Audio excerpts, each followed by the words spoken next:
Hi everyone, my name is Ann Nguyen. And Hi, my name is Don Kwan. My name is David D. Pistol. Hello, my name is Fatuma. My name is Alan Andre. I'm Dominic. Chanadol here. I'm Zara Ansar. Zainab Hussein. Jovita Akahome. Peter Purdy. And I curated the show See Me Now with Ottawa Black Arts Collective.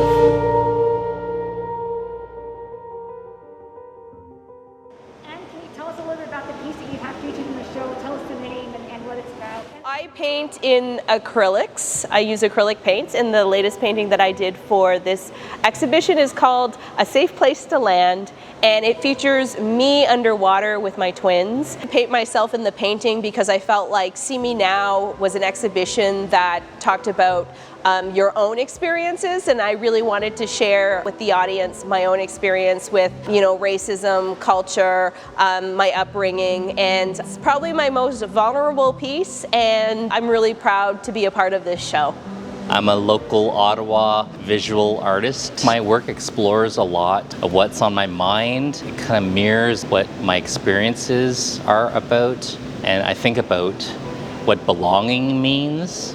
As a Chinese Canadian, far away from my cultural heritage, and how I hold on to those kind of totems of heritage. So as an artist, I've noticed that my work is evolving and growing into something that I can't even really define right now. The main thing that I know is that I'm looking to have the conversation, that interaction with the people that are interacting with the pieces. One of the main things in my artistry has been self-portraiture, which I started off using it as a vessel of self-expression and showing, vulnerability. So the piece I have in the show today, See Me Now, is called Unseen. We're put in a society, for me as an immigrant, I come to a country and I have to, integrate into this country, find myself. That can also mean losing a part of my identity. So how can you hold on to who you are and your core self without that cultural part of you? It's more than just art.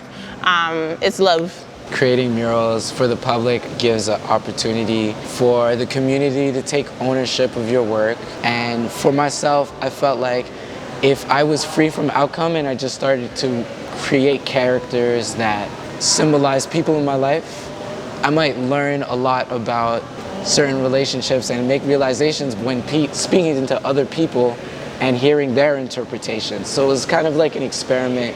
Well, I've been doing this for almost 16 years now, so I've been influenced by a lot of watching television shows like the old Carol Burnett, Lucy, Sonny and Cher, all those old variety shows. But I look at them like kabuki singers in Japanese and all their makeup and pageantry and the over the top.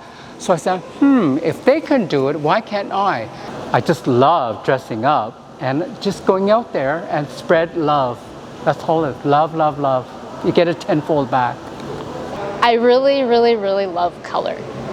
So all my portraits right now have some form of color in them, and because color makes me happy. So I run a cycling fashion blog called Exo Velo, and it's basically trying to create a movement of people biking in style on their bikes, and I've noticed there's a shortage of people of color who ride bikes because it is just something that is not done. Everyone likes to drive a car. It's a status symbol. I'm an Anishinaabe artist from the Algonquin Nation. I was raised Roman Catholic. My entire family was Roman Catholic. I was raised underneath all these symbols and tactics that were used. And now that I'm an older person, I've had an opportunity to actually learn history, to listen to stories from survivors throughout the residential schools. And I realized how deeply I was programmed not to learn my own culture, because it was always put to me as extinct, as if the language was extinct, the practices were extinct. I like to put that on display in a way that I don't tell people what to think about my work, but I like for people to tell me what they think about my work. The background is consistent with other acrylic paintings I've done in the past. And if you really take a close look, you'll notice that there are some recurring patterns of long lines, circles, squares, things like that. If you're from West Africa, if you're from Africa entirely, you would recognize some of those patterns and some people might actually identify with those patterns as well. My practice is a multidisciplinary practice. I started in photography, but as I took my practice more conceptual, I explored different materials, and now I work in anything from textiles to plants to painting to projection and installation. Even though we have unique stories, I feel that nobody really has a truly unique experience. Like, you share it with somebody out there, and just by putting that personal story out, you can connect to everyone else who's had those experiences as well. So in my piece, in my submission there, is that you actually see it's a combined portrait that suggestively makes one, but it's of actually three generations. On the right-hand side is my grandfather, and he's at the age when my mother left for Canada. To the left is my mother at the same age that my grandfather was when I left home.